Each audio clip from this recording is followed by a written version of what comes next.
What's the best thing about podcasts? It's that you can still listen to them during cream egg hunting season. Hunt down the rare white cream egg and be in with a chance to win a sweet prize of up to €10,000. Join us, fellow cream egg hunters, and find out more by visiting Cadbury Ireland on Facebook and Twitter. Welcome into Sportsmemo's betting podcast for February 25th, Monday, with Robbie Vino going over college basketball, then a little AAF, the new football league at the end of the podcast. Robbie, welcome into the podcast. How are you? I am good today, Drew. How about yourself? I'm doing good, man. We got a short slate on the college basketball. It's called Big Monday. We don't have a big card, though. Three pretty marquee games here. I believe all on ESPN, so watch and win opportunities. And, guys, it's $9 Monday at sportsmemo.com. If you haven't checked it out yet, you need to. It's every play is discounted to just $9. Even the top-notch play is normally $30, just $9 today. So if you're looking to start out with sportsmemo.com, now is a good time to try it out. Robbie Vino is a great selection. He's in NBA. It's been great for him. He's been on an 11-3 short-term run. He's got an NBA upper tier total up at the front of sportsmemo.com, and he's 53-32, 62% last 17 weeks in the NBA, so seeing it clear there. We're actually going to be talking college basketball. 3 games starting 7 p.m. Eastern tip-off on ESPN. We got an ACC matchup here, Robbie. Notre Dame versus FSU, seeing 140 as the total, with the Seminoles laying doubles at home. But I'll tell you, Robbie, I'm looking towards the Seminoles. I put a half a unit here. I think this Notre Dame team, they lost 3 straight, 4 of their last 5, 3-11 in ACC play, going up against FSU. And just the profile that the Seminoles are in right now, they had an 8-game win streak in the ACC, which is pretty impressive. Just snapped on Saturday, short turnaround, head back to Tallahassee. I like that profile to bet on to kind of look for the more talented team to bounce back, have their head in it. I know it's always tough to lay doubles in the ACC, but it is the team at home in bounce back mode. I like the Seminoles here for a half a unit at home. How do you look to bet the Irish and Seminoles? Yeah, I think I would look the same way, Drew. I took a shot with Florida State plus the 7.5 on Saturday. North Carolina, huge second half. Thought maybe, North Carolina off of the Duke game where we know excessive focus and energy is expended, and then coming back to play, as you mentioned, a red-hot Florida State team. Thought Leonard Hamilton's team would be ready for him, but like I mentioned, the second half just did not go their way. I think they had closed to within 3 or 4 at the end of the first half, but second half couldn't get anything going offensively. The good news for Florida State, if you like to bet Florida State this evening and laying double digits, is the fact that Notre Dame can't shoot the basketball. Drew, how about these shooting percentages in ACC play over the course of their last 9 games? They've shot 36% or worse in 7 of the 9.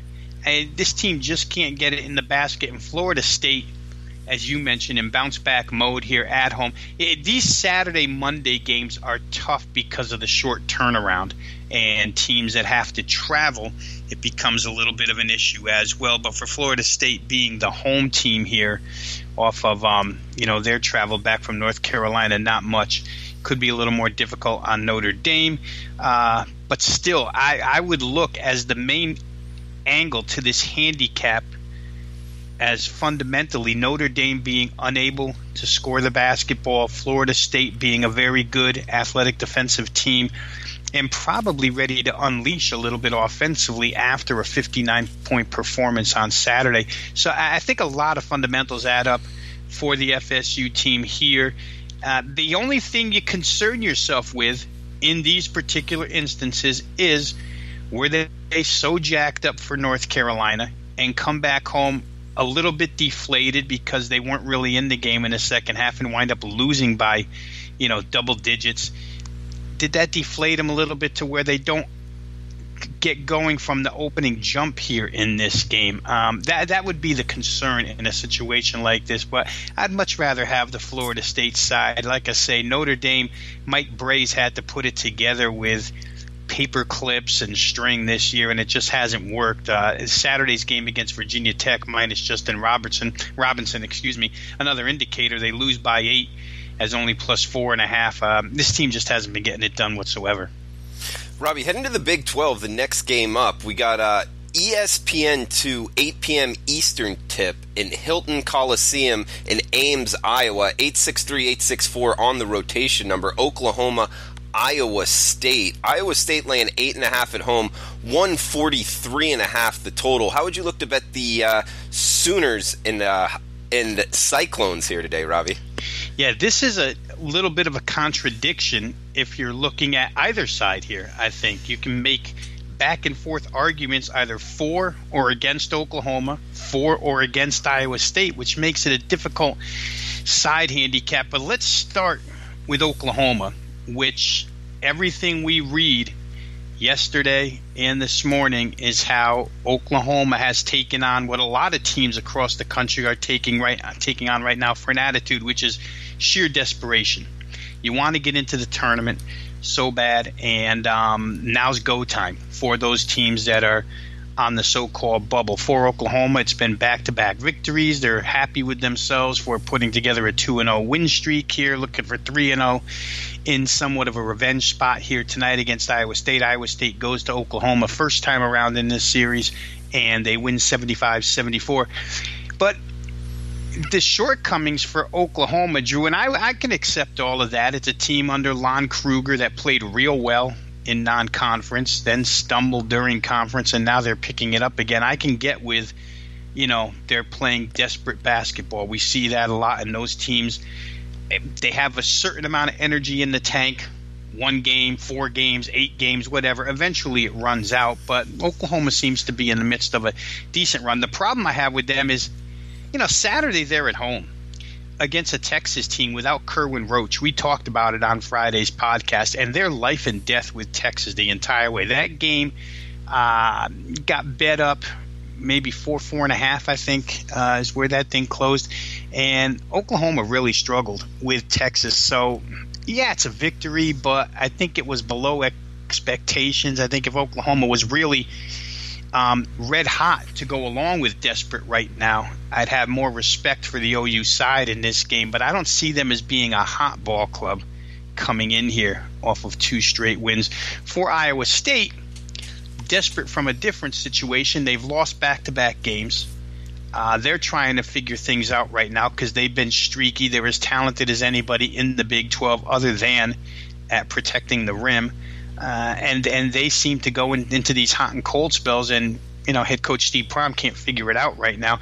Some of it has to do with some youth that's expected to help on this team, but they should be a little bit better than they are, and they shouldn't have been beaten by TCU the way they were Saturday, which was pretty solidly for most of the game, and then they came up last 12 minutes of the second half and made a contest out of it. So like I say, there's so much to whittle away at here. It's hard to lay 8.5 with Iowa State. I could see them in Hilton Coliseum coming out fired up and potentially blowing Oklahoma out. Oklahoma's not a great offensive team by any means, and I could see them playing a nip and tuck game like they did the first time with Oklahoma. Won't play a side here. I will say this, where Oklahoma's concerned, I just find it kind of interesting that in their first 16 games, Drew, they were a team that played 13 of those 16 at a really fast tempo, 68 possessions per game or higher in their first 16.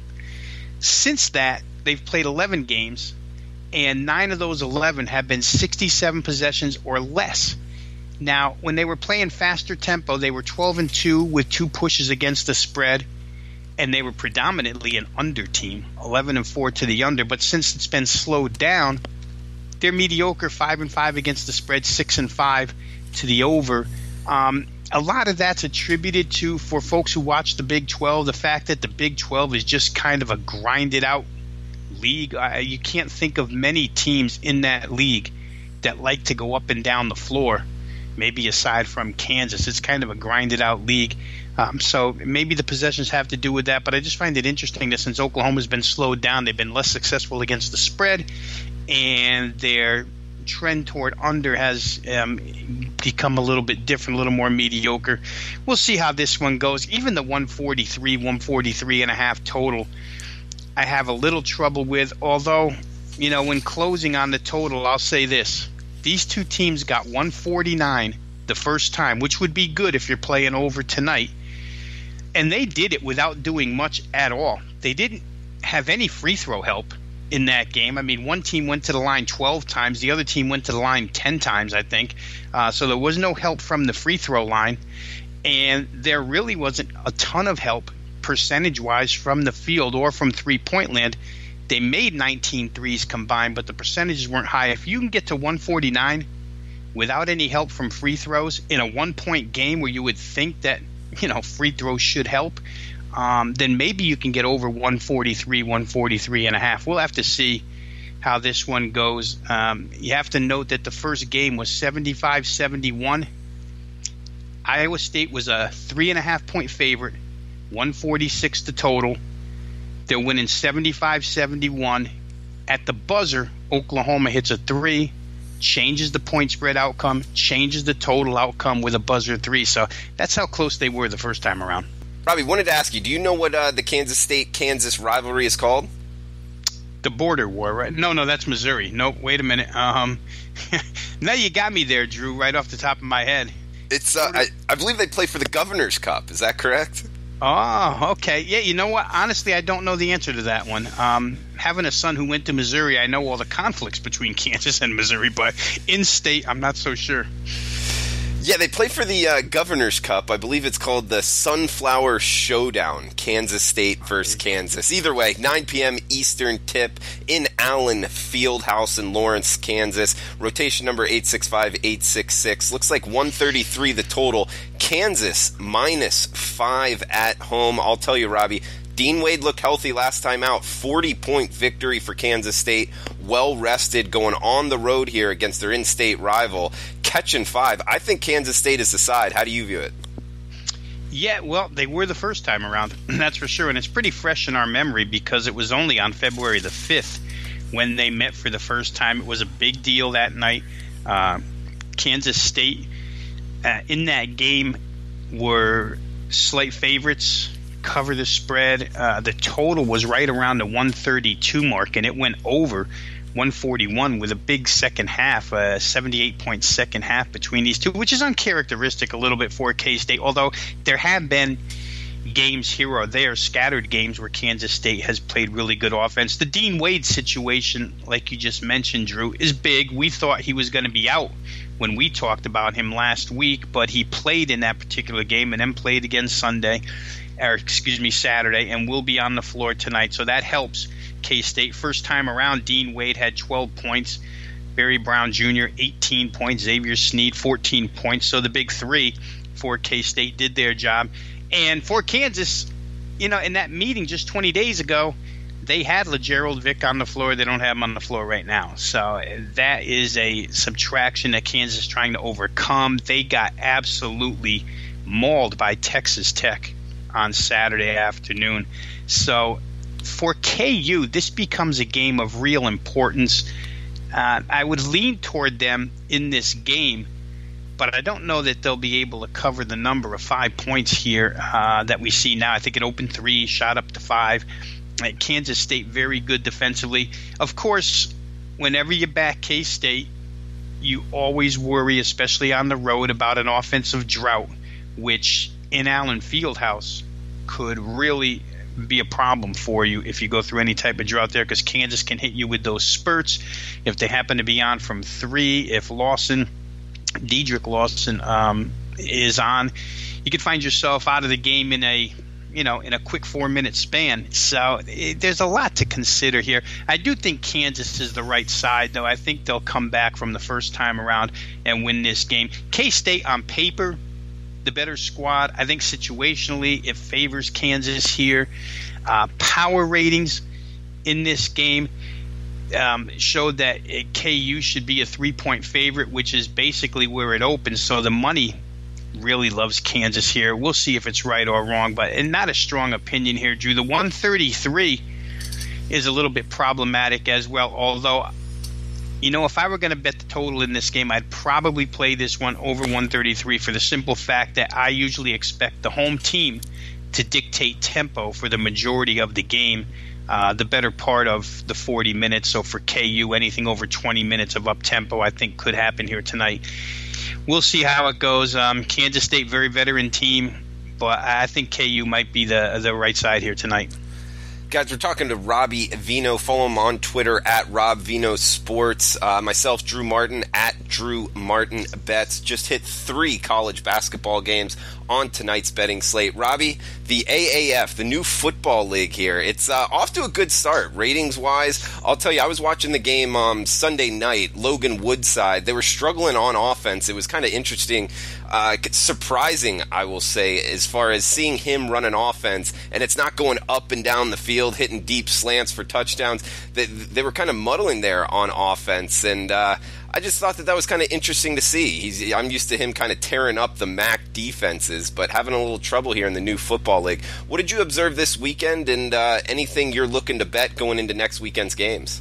Yeah, in that particular game, Drew, it was interesting because San Antonio, Logan Woodside's team, got off to a quick 8-0 lead. Picked off a pass, Woodside threw a deep touchdown, got the ball back, Woodside threw another touchdown to Greg Ward Jr., ex-Houston quarterback, and it appeared to be a 14-0 San Antonio lead in a cruise job, but that touchdown was called back for a holding penalty, and then things seemed to go downhill from there for San Antonio. I think the other side has become real interesting. San Diego, a team that did not score, but one touchdown, I think, in the first, or they didn't score a touchdown in like the first 100 minutes of play or something like that in the AAF, and then they scored 2 fourth-quarter touchdowns in their previous game.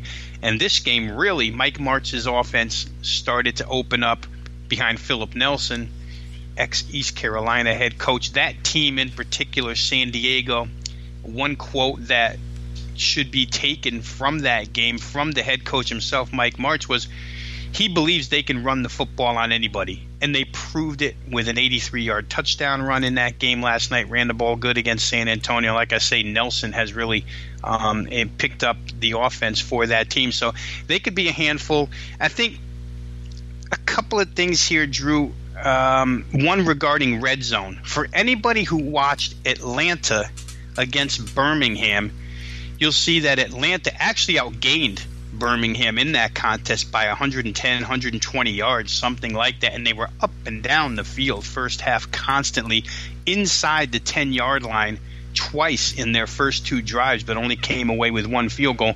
Some numbers real quick on red zone efficiency from the Atlanta Legends so far in AAF play. They were 0 for 4 in the red zone in Sunday's loss as far as touchdowns are concerned, and they're 1 for 9 this season. So Matt Sims and company are constantly getting there, but that team's not producing any points. So that's a problem for them. Even as big underdogs, which they're likely to be this week, if you can't score touchdowns, it becomes problematic.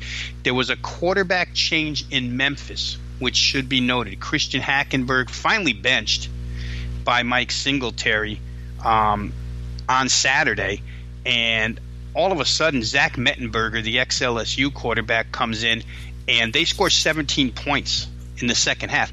Behind Hackenberg, they had only scored 18 points all season. Zach Mettenberg comes in, throws 2 long touchdown passes.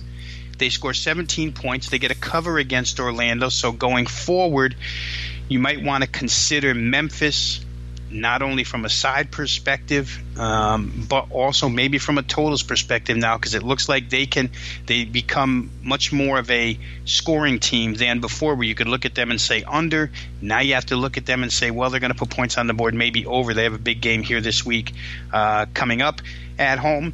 Home teams.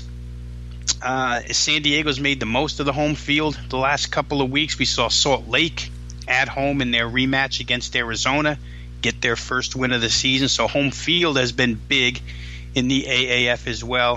Spurrier 3-0 with Orlando. Birmingham 3-0 right now with all those Alabama players on their side. It's an interesting league so far, Drew. There's no doubt about it. And week 4 AAF projected power rating lines that I have, they're up on Twitter right now if you want to go look. Opening numbers aren't available yet, but I found this week they're much more readily available than they have been the first 2 weeks. game numbers, first half numbers, second half numbers. You can find them all now. And there's a couple of line services out there now that actually have the AAF live and up to date with their odds. So it's gaining some steam here, and I think people will begin to play it more and more each and every week now. Robbie, a couple things here in follow-up. You bring up Mettenberger. One, does he still have a mustache? Oh, man, I'd have to – you know what? I think he did, as a matter of fact. He had a pretty sick one at LSU. That'd be interesting if he still had one. And also, how the heck were they starting Hattenberger, whatever the heck that kid's name is, over Mettenberg? Mettenberg at LSU was pretty good, man. Yeah, and Christian Hackenberg, I mean, aside from the 1 year at Penn State under Bill O'Brien, the very first year that all the sanctions were posted against Penn State, the whole Paterno mess, and that year under Bill O'Brien, he played pretty well. And since then, he's been an absolute bust from college to NFL to AAF. His body language on the field, Drew, when you watch this guy, just looks like one of an arrogant quarterback that's always kind of in a, for lack of a better word, kind of in a pissy mood if things don't go his way. And finally, Singletary had it with him. He gave him enough rope, and the kid finally hung himself, and they put Mettenberger in. They started launching the ball downfield, and things started happening. So Memphis, a team that you have to take a new direction with for sure. Like I said, Atlanta, if they ever correct that red zone nonsense, they'll be pretty good. Salt Lake defensively has been tremendous. There's a lot of good stuff going on in this league. And San Diego, as far as running the football, they're just dynamite rushing the football right now. So over the course of the first 3 weeks, we've seen some things develop that we can take into account with some real numbers and some real stuff to guide us into week 4 here. Yeah, Hackenberg just can't win with them. Can't do it, Robbie. That's right. That's right. Hey, I'll tell you. He said that. What? I wonder if he said that. No, I doubt it. I just made that up. But, Robbie, you bring up the point that more sports books are coming out with numbers. I've seen it as well.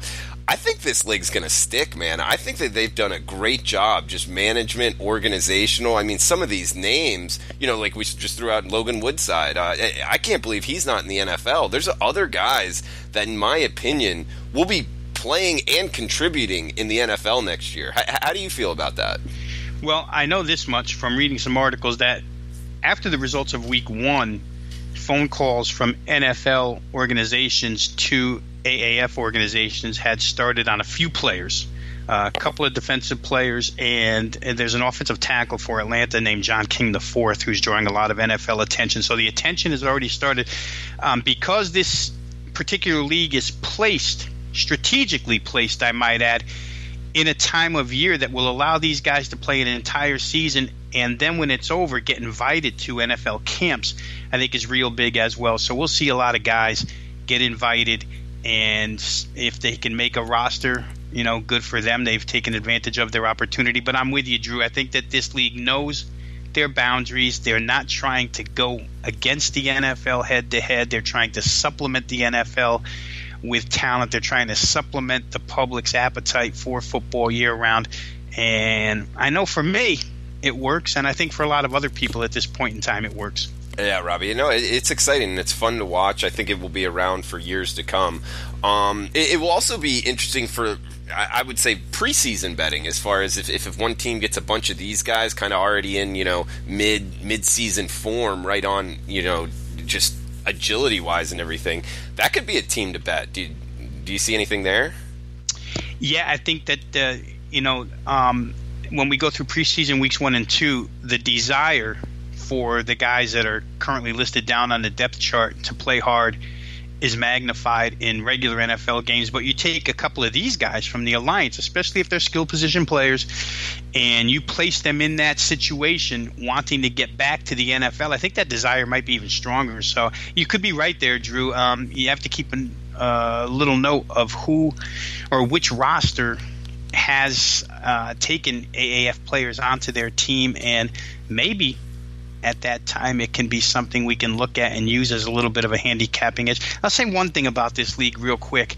The wide receivers in this league have been below average so far, and not a lot of wide receivers making a lot of noise here. They're getting more attention for drop passes than they are for big catches. That could change over the course of these next few weeks. Like I say, you take a guy like Mike Martz, who has an expanded playbook, and you can't expect a team like San Diego to execute that playbook right out of the chute. But boy, now that we're in week 3 with a different quarterback, Philip Nelson, it looks like a Mike Martz playbook all of a sudden. So we'll give it some time. Offensive line plays getting better, and maybe these receivers will get better as well. Robbie, good podcast, man. Robbie's got his NBA 11-3 short-term run on the line tonight. NBA upper tier total for just $9 Monday. I also got a college basketball play on a pretty good run college basketball totals wise. We got a coupon code CBB100 still active for Robbie Vino or my college basketball rest of the season for $100 off. That coupon code is CBB100. Of course, $9 Monday at sportsmemo.com. Every play on the board. Teddy Covers, Robbie Vino, Drew Martin, Brent Crow, whoever. So check that out. And Rob, thanks for the time. We'll have you on later in the week. Best of luck with your bets, guys. We'll talk to you tomorrow. What's the best thing about podcasts? It's that you can still listen to them during cream egg hunting season.